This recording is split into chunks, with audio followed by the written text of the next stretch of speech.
বসুন্ধৰা 3ৰ জৰিয়তে ৩,৭৫১খন পটা আমি টিংখাং সমষ্টিৰ ৰাইজৰ হাতত আজি অৰ্পণ কৰোঁ। তাৰে 600টা বিভিন্ন চৰকাৰী অনুষ্ঠান, চৰকাৰী কাৰ্যালয়, ৰাজহুৱা প্ৰতিষ্ঠান, আধ্যাত্মিক কেন্দ্ৰ, নামঘৰ ইত্যাদিসমূহৰ ভূমি অধিকাৰ আটাইতকৈ এটা ডাঙৰ অধিকাৰ।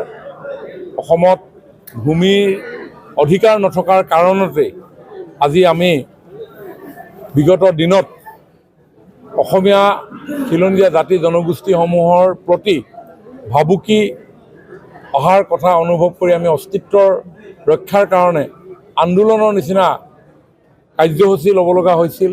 860জন লোক মৃত্যুবৰণ কৰিছিল, হাজাৰ হাজাৰজনে পংগুত্ৰৰ জীৱন আঁকোৱালি লৈছিল। কিন্তু আমি অসমৰ ৰাইজক কৈছিলোঁ যে জাতি মাটি ভেটি ৰক্ষা কৰিবৰ কাৰণে ভাৰতীয় জনতা পাৰ্টীক আসনত আপোনালোকে আনক।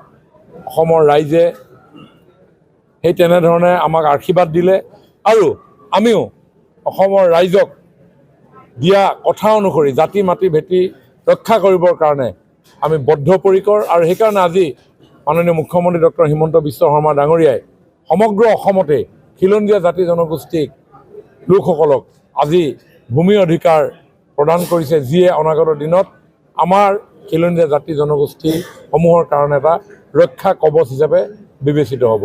মই এই গোটেই মহাযজ্ঞৰ লগত সংযুক্ত হৈ থকা প্ৰতিজন বিষয়া কৰ্মচাৰী, অসমৰ ৰাজহ মন্ত্ৰী তথা মাননীয় মুখ্যমন্ত্ৰী ডাঙৰীয়াক ধন্যবাদ আৰু কৃতজ্ঞতা জনাইছোঁ।